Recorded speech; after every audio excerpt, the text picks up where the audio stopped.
فرمایا تیرے اور میرے آقا صلی اللہ علیہ وآلہ وسلم نے شعبان شہری و رمضان شہر اللہ، کہ شعبان میرا مہینہ ہے، رمضان اللہ کا مہینہ۔ تو اس حدیث پاک سے دونوں مبارک اور مقدس جو مہینے ہیں ان کی عظمت اور شان و شوکت اور فضیلت بالکل روز روشن کی طرح واضح ہے۔ مخلوقات میں سے سب سے بلند مرتبت حضور سرور عالم صلی اللہ علیہ وآلہ وسلم کی ذات والا صفات، اور ہمارے آقا صلی اللہ علیہ وآلہ وسلم سے افضل اور بزرگ و برتر ہستی وہ رب ذوالجلال کی ہے۔ تو ایک مہینے کو نسبت مل رہی ہے اللہ کے پیارے حبیب صلی اللہ علیہ وآلہ وسلم کی، اور دوسرے کو خود خداوند قدوس کے ساتھ نسبت ہے۔ لہذا ماننا پڑے گا کہ شعبان بھی مقدس ہے، مبارک ہے، رمضان پاک اس سے بھی مقدس اور مبارک ہے۔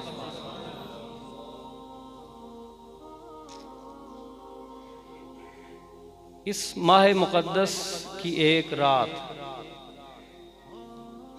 جسے لیلہ براءت یا شب براءت کا نام دیا جاتا ہے۔ براءت کا معنی ہوتا ہے چھٹی مل جانا، چھٹکارا حاصل ہو جانا، ایک براءت کے بارے میں مکتوب لکھ دیا جانا، یعنی فلاں جو ہے اسے فلاں چیز سے بری کر دیا گیا۔ تو لیلہ براءت یا شب براءت کا مطلب یہ نکلتا ہے احادیث کی روشنی میں کہ جیسے کسی خراج کے وصول کرنے والے نے اپنا پورا ٹیکس خراج وصول کر لیا ہو، جس سے اس نے اپنا حق لینا تھا اس نے مکمل طور پر لے لیا ہو، تو اسے ایک مکتوب دیتا ہے، اسے ایک تحریر دیتا ہے، اور وہ تحریر اس بات کی ضمانت ہوتی ہے کہ اس نے سب حق ادا کر دیے، اور اس کے لیے براءت طے ہے، اور یہ براءت نامہ اس کے لیے لکھ دیا گیا۔ یہ مثال کے طور پر میں نے عرض کیا تھا، اس شب کو اللہ وحدہ لا شریک لہ کی رحمت اور اس کا فضل اس کی مخلوق پر عام ہوتا ہے، چھایا ہوتا ہے، ہر کسی کو مل رہا ہوتا ہے، اور ایمانداروں کے لیے، مومنین و مومنات کے لیے جو اللہ کے حضور حاضر ہوں اس رات، توبہ طائب ہوں، اپنے گناہوں کی معافی مانگ رہے ہوں، استغفار کر رہے ہوں، اللہ کی یاد میں مصروف ہو، نفلی عبادت میں مصروف ہو، درود پاک پڑھ رہے ہو، قرآن کریم کی تلاوت کر رہے ہو، یا اور اس طرح کے امور خیر کے اندر لگے ہوں، اللہ رب العزت ان کے لیے عام معافی کا اعلان فرماتا ہے۔ یہ ہے براءت۔ تو اس حوالے سے اس رات کو شب براءت کا نام دیا جاتا ہے۔ حضرت علی المرتضیٰ شیر خدا رضی اللہ تعالیٰ عنہ سے مروی ایک روایت ہے، فرماتے ہیں حضور علیہ السلام نے ارشاد فرمایا، اذا کانت لیلۃ النصف من شعبان فقوموا لیلہا وصوموا نہارہا، جب شعبان المعظم کی 15ویں رات آئے نا، 14 کا دن اور رات 15 کی آئے، تو کیا کرنا ہے تم نے؟ قوموا لیلہا وصوموا نہارہا، رات کا قیام کرنا ہے اور دن کا روزہ رکھنا ہے۔ کیا کرو؟ رات قیام میں گزارو اور دن روزے کے ساتھ گزارو۔ تو اس حدیث پاک سے اس بات کا تعین ہوتا ہے، تصدیق ملتی ہے کہ جس طرح رمضان پاک کے اندر ایک رات ہے جسے لیلۃ القدر کہتے ہیں، اور وہ باقی راتوں سے فضیلت والی رات ہے، تو شہر معظم شہر شعبان اس کے اندر بھی ایک رات ہے جسے لیلۃ البرات کہتے ہیں، اور اس رات کی فضیلت کو بھی ماننا پڑے گا۔ یعنی یہ جو حدیث پاک میں نے پڑھی ہے اس سے اس بات کی تصدیق ہوتی ہے کہ یہ کوئی اختراعی معاملہ نہیں ہے، اسے گھڑا نہیں گیا ہے، بنایا نہیں گیا ہے۔ امت محمدیہ علیہ صاحب الصلوۃ والسلام کی کثیر تعداد، کثرت، چاہے وہ خواص ہوں، علماء و محققین محدثین ہوں، چاہے عوام الناس ہوں، سب نے اس رات کی فضیلت کو مانا ہے، تو اس کے پیچھے دلائل ہیں۔ یہ کوئی اختراعی اور گھڑی ہوئی بات نہیں ہو سکتی، جس طرح کہ چند لوگوں کا یہ خیال ہے کہ یہ ایک گھڑا ہوا مسئلہ اور اپنی طرف سے ایک اس کی اختراع کی گئی ہے، تو ایسا بالکل نہیں ہے، کیونکہ میں نے حدیث پاک کے لفظ پڑھے ہیں، اس میں اس رات کا تعین موجود ہے کہ حضرت علی المرتضیٰ شیر خدا، اخی رسول، زوج بطول، حسنین کریمین شریفین طیبین قمرین نیرین منیرین کے بابا جان حضرت علی رضی اللہ تعالیٰ عنہ فرماتے ہیں کہ امام الانبیاء صلی اللہ علیہ وآلہ وسلم نے ارشاد فرمایا، جب شعبان کی 15ویں رات آئے تو رات کا قیام کرنا دن روزے سے گزار۔ اسی طرح کی ایک حدیث خلیفہ اول، خلیفہ رسول جناب سیدنا صدیق اکبر رضی اللہ تعالیٰ عنہ سے بھی مروی ہے کہ شعبان کی 15ویں رات کی فضیلت جس کے اندر بیان کی گئی، تو یہ رات مقدس ماننی پڑے گی، کیونکہ یہ احادیث پیچھے دلیل کے طور پر موجود ہے۔ باقی رہا کچھ جہالاء کا اپنا معاملہ،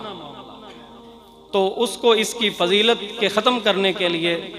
بیان کرنا تو یہ کسی جاہل کا کام ہی ہو سکتا ہے، کیونکہ جہالاء کے کسی امر کو دلیل نہیں بنایا جا سکتا۔ اب وہ اس رات میں آتش بازی کر رہے ہیں یا کچھ اور کر رہے ہیں تو وہ ان کا اپنا فعل ہے، اس شب کی جو برکت ہے نہیں ہے، اس کے کہنے کے لیے اس کو دلیل نہیں بنایا جا سکتا۔ یہ رات مقدس نہیں ہے، مبارک نہیں ہے، اور اس کا شرع شریف میں تعین نہیں ہے۔ اس بات کو ثابت کرنے کے لیے عوام الناس میں سے جاہل لوگوں کے کسی فعل کو دلیل بنایا جائے، وہ نہایت غیر مناسب بات ہے۔ اس کی وجہ یہ ہے کہ ایک طرف حدیث موجود ہے، ایک طرف دلیل کے طور پر جو اس رات کی فضیلت، برکت اور اس کے تقدس کو واضح کر رہی ہے، تو اگر ایک طرف حضور علیہ الصلوۃ والسلام کا مبارک فرمان موجود ہے تو دوسری طرف کسی جاہل کے کسی ناپسندیدہ فعل کو تو دلیل نہیں نہ بنایا جا سکتا۔ اگر اس بات کو آپ مثال کے ساتھ سمجھ پائیں تو بالکل واضح مثال ہے کہ دیکھو بھائی، مسجد ایک مبارک مقام ہے، مبارک جگہ ہے نا، کوئی بھی مسجد ہو مبارک جگہ ہی ہے نا۔ اگر اس میں کتا گھس جائے تو کیا مسجد کو گراؤ گے یا کتے کو بھگاؤ گے؟ بتاؤ۔ واضح سی بات ہے کہ ذوی العقول جو ہیں وہ مسجد کو پاک کرنے کی کوشش کریں گے، اسے گرائیں گے نہیں، کیونکہ مسجد شریف اللہ کا گھر وہ تو پاک ہے، اس کی پاکی میں کسی قسم کا کوئی شک و شبہ نہیں ہے۔ تو اگر کوئی نامناسب بات یا فعل اس مسجد شریف کے اندر ہو رہا ہے تو اس کے اخراج کے لیے کوشش کی جائے گی، مسجد شریف کو نہیں گرایا جائے گا۔ علی ھذا القیاس اس رات کی فضیلت طے ہے، اس کا تعین ہو چکا ہے اس کا تقدس حدیث کے اندر واضح اور صریح ترین الفاظ کے اندر بیان کر دیا گیا ہے، لہذا اس کو تو مقدس مانا جائے گا، مبارک بھی مانا جائے گا، اس رات کو عظیم بھی کہا جائے گا، لیکن اس کے اندر ہونے والے بعض جاہلوں کے ناپسندیدہ امور اور کام جو ہیں ان کی نفی کی جائے گی، ان کا رد کیا جائے گا، ان کو روکنے کی کوشش کی جائے گی۔ آپ لوگ اس بات کو سمجھ چکے ہوں گے۔ بہرحال رب کائنات، خالق کل کائنات جل وعلا نے قرآن کریم فرقان حمید کے اندر ارشاد فرمایا، انا انزلناہ فی لیلۃ مبارکۃ انا کنا منذرین فیہا یفرق کل امر حکیم۔ قرآن کریم ہے، اس کے اندر اللہ وحدہ لا شریک لہ نے ارشاد فرمایا حامیم، حروف مقدعات میں سے ہے، اس کا معنی اللہ اور اس کے رسول کے علاوہ کوئی نہیں کر سکتا۔ والکتاب المبین، قسم ہے روشن کتاب کی۔ علماء فرماتے ہیں جب کسی چیز کو قسم کے ساتھ بیان کیا جاتا ہے تو تاکید پیدا کرنا مقصد ہوتا ہے۔ رب تعالیٰ بغیر قسم کے بھی ارشاد فرمائے تو اس کا فرمان ایمان والوں کے لیے تو وہ قابل قبول ہوتا ہی ہے، اس کو لیتے ہی ہیں، لیکن اس میں مزید تاکید خود وحدہ لا شریک لہ نے قسم اٹھا کر پیدا کی۔ اور اس کے اندر کیا راز ہو سکتا ہے، کیوں تاکید کی گئی ہے کہ مبادا کوئی ایسے ہوں جو آگے آنے والی بات کے اندر شکوک و شبہات کا شکار ہو جائیں، یا شک خود پیدا کریں، یا کسی کے پیدا کردہ شک کا شکار ہو جائیں تو نہ ہو، کیوں؟ وحدہ لا شریک لہ نے قسم اٹھا کر اس بات کو بیان فرمایا۔ فرمایا والکتاب المبین، قسم ہے روشن کتاب کی۔ اس سے مراد قرآن کریم ہے، فرقان حمید، کیونکہ اس سے واضح اور روشن کتاب اور دلیل اور کون نہیں سکتا۔ فرمایا اللہ رب العزت نے انا انزلناہ فی لیلۃ مبارکہ، بے شک ہم نے نازل کیا ہے قرآن کو برکت والی رات۔ اب لیلۃ القدر بھی برکت والی رات ہے، وہ بھی فضیلت والی رات ہے،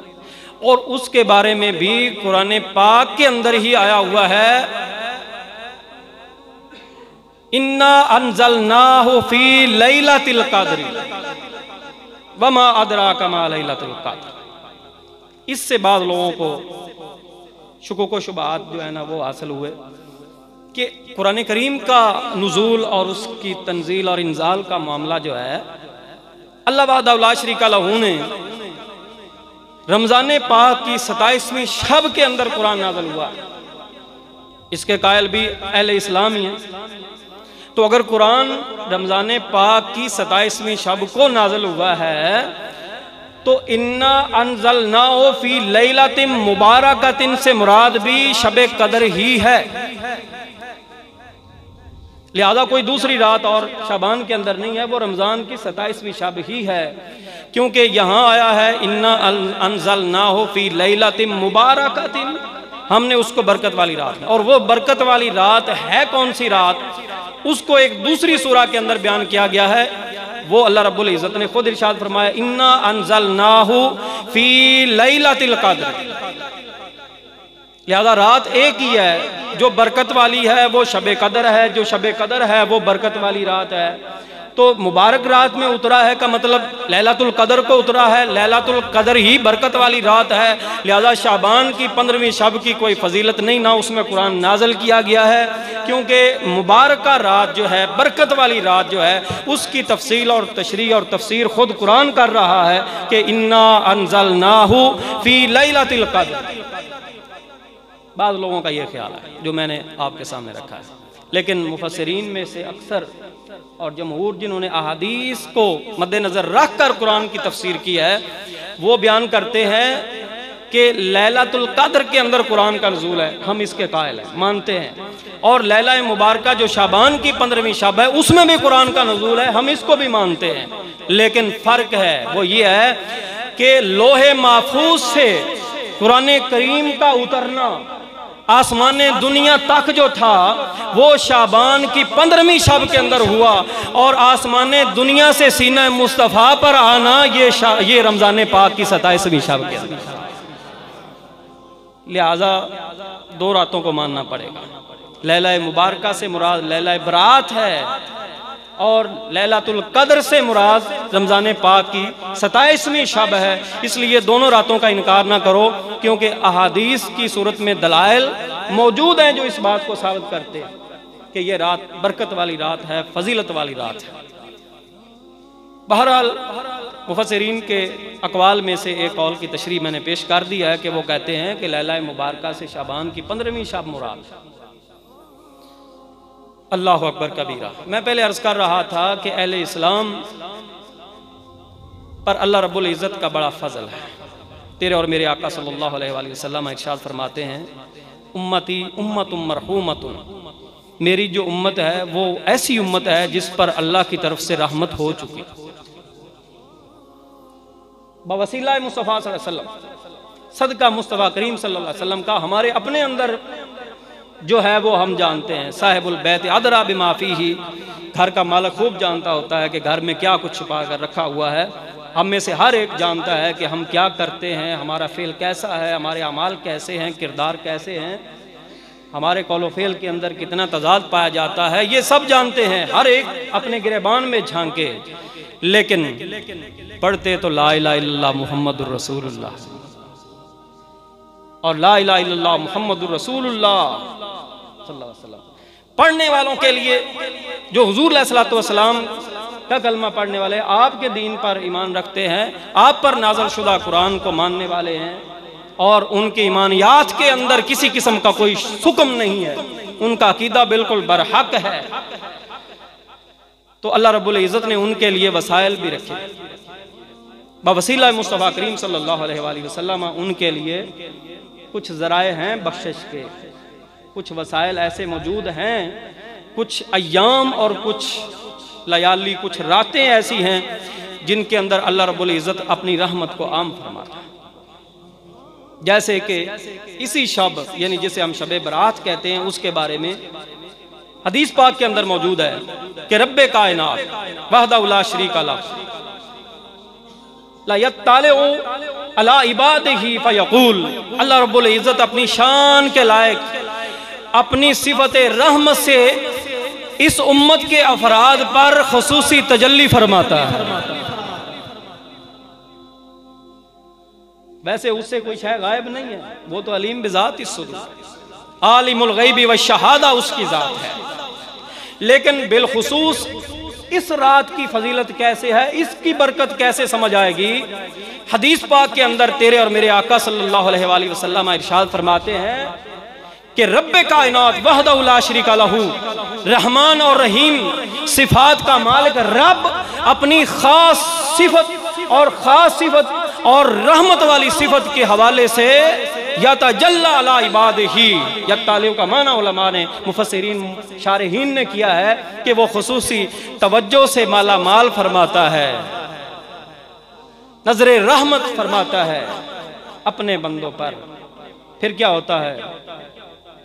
فَيَغْفِرُ لِجَمِيعِ خَلْقِهِ، بہت بڑے لفظ ہے، فَيَغْفِرُ لِجَمِيعِ خَلْقِهِ، اللہ رب العزت اپنی ساری مخلوق کو بخش دیتا ہے۔ لفظوں کا معنی یہ ہے، إِلَّا لِمُشَاجِنٍ او قاتل نفس، او کما قال رسول اللہ صلی اللہ علیہ وسلم، 2 بندوں کی بخشش نہیں ہوتی، سارے بخشے جاتے ہیں اہل اسلام کے بندے، مسلمانوں میں سے سب اس رات کے اندر توبہ طائب ہونے والے، ذکر و فکر میں مصروف ہونے والے۔ احادیث کی روشنی میں جو مفہوم بنتا ہے وہ یہ عرض کر رہا ہوں،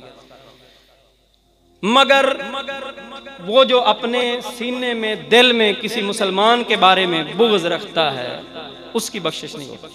اور کسی مسلمان کو ناحق قتل کرنے والا جو ہے اس کی بخشش نہیں ہوتی۔ ان کے علاوہ، ان ایسے 2 بندوں کے علاوہ رب تعالیٰ کی رحمت عام ہوتی ہے،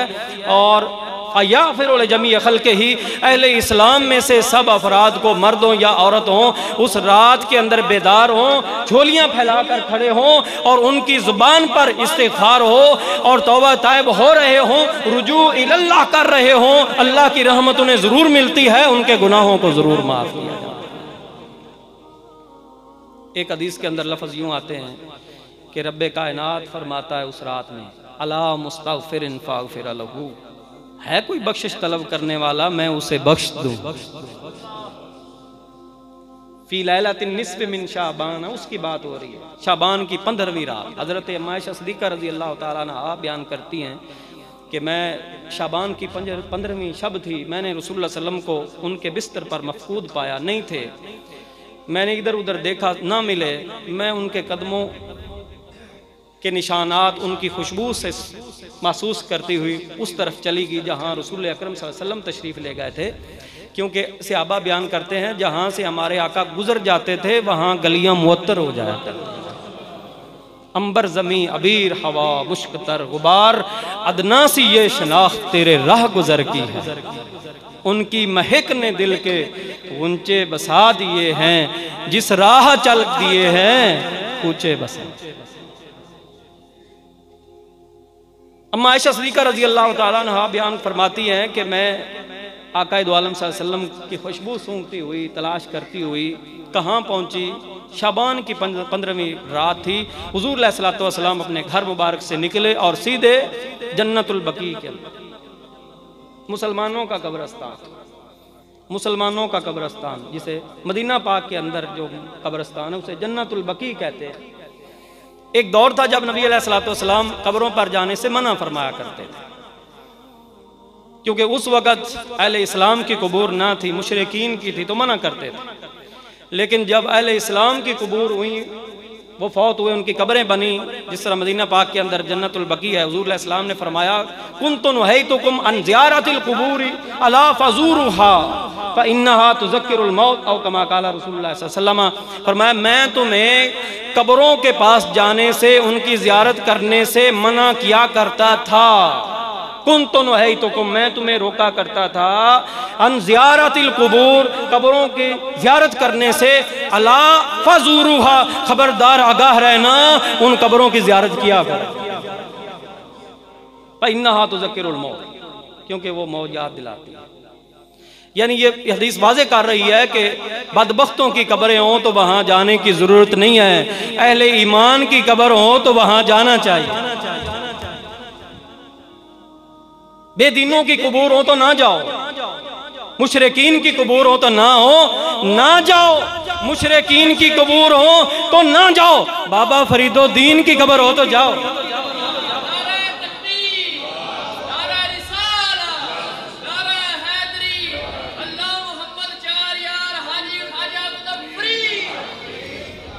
تو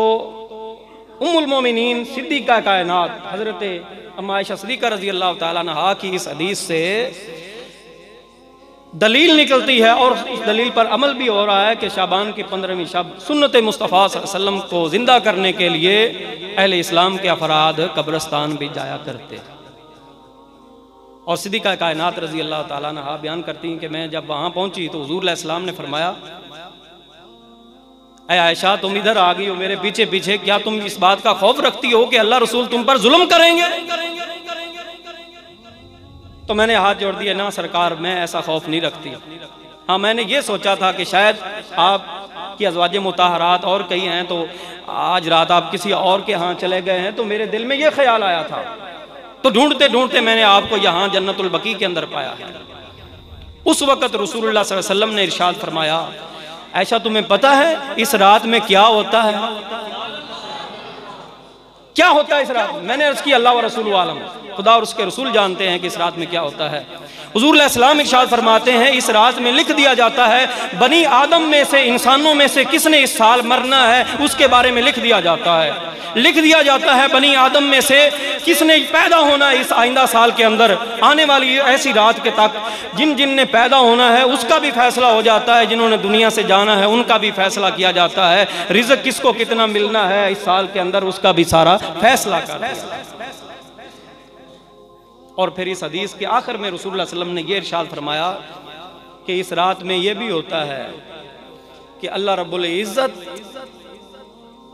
خاص اپنی نظر رحمت سے بندوں کو نوازتا ہے، اور اس کا پھر نتیجہ کیا نکلتا ہے فَيَغْفِرُ لِأَكْثَرَ مِنْ عَدَدِ شَعْرِ غَنَمِ بَكْرٍ قلب او کما قال رسول اللہ صلی اللہ علیہ وسلم۔ رب تعالیٰ اس رات کو، شعبان کی 15ویں شب کو، اپنے بندوں کو اپنی خاص نظر رحمت سے نوازتا ہے، اپنی خاص تجلی فرماتا ہے، اور اپنی رحمت کو اس طرح عام کرتا ہے کہ فرمایا بنو کلب کی بکریوں کے جسم پر جتنے بال ہیں ان بالوں کی تعداد سے بھی زیادہ لوگوں کو اللہ معاف فرما دیتا ہے۔ ایک تو یہ تھا کہ عرب کے ان علاقوں میں، بستیوں میں، شہروں میں بنو کلب کی بکریاں زیادہ ہوتی تھی، اور پھر ان بکریوں کے جسم پر بال بھی عام بکریوں سے زیادہ ہوتے ہیں۔ اور حضور علیہ السلام نے انہی کے بارے میں یہ ارشاد فرمایا لِأَكْثَرَ مِنْ عَدَدِ شَعْرِ غَنَمِ کَلْبٍ او کما قال رسول اللہ صلی اللہ علیہ وسلم، فرمایا تمہاری سوچ بھی وہاں تک نہیں پہنچ سکتی جتنی رحمت خدا کی عام اس رات ہوتی ہے۔ تم تصور میں بھی نہیں لا سکتے کہ اس رات اللہ رب العزت کی رحمت کیسے اپنے بندوں کو آغوش میں لیتی ہے۔ ضرورت صرف اس امر کی ہے کہ ہم اپنے گناہوں پر نظر کرتے ہوئے صدق دل سے بارگاہ عزت تعالیٰ کے اندر جھک جائیں۔ اللہ رب العزت نے توبہ کا دروازہ قیامت تک کے لیے کھولا ہے، اور اس رات کو خصوصی فضیلت بخشی ہے۔ اللہ رب العزت ہمیں اعمال صالحہ سے نوازے اور ان کی توفیق مرحمت فرمائے، آمین ثم آمین۔